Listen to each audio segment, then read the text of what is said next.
Konnichiwa mga kamochi, welcome back again to my channel. So for today's video, I'm going to my dentist again for adjustment and wire dito sa baba. So ayun, so good luck sa akin. So medyo sobrang sakit na nito sa susunod.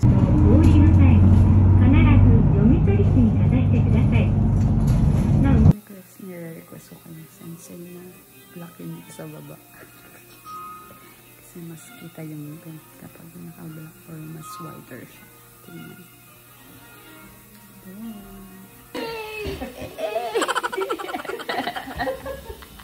Guys, meron tayong wire dito. Ayan, sumasakit dito. Nararamdaman ko na binibistra siya. Pero ayun, that's it. Next time, or after 2 weeks, bago pumunta ng Pilipinas, lalagyan na rin yung nandun sa loob para yun.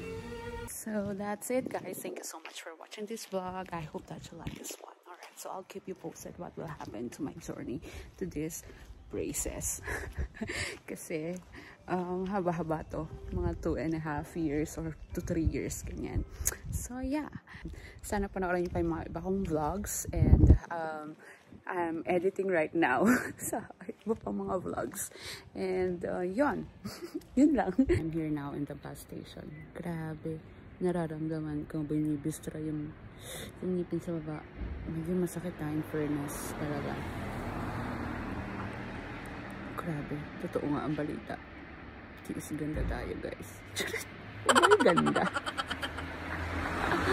Ang sakit. Sobra.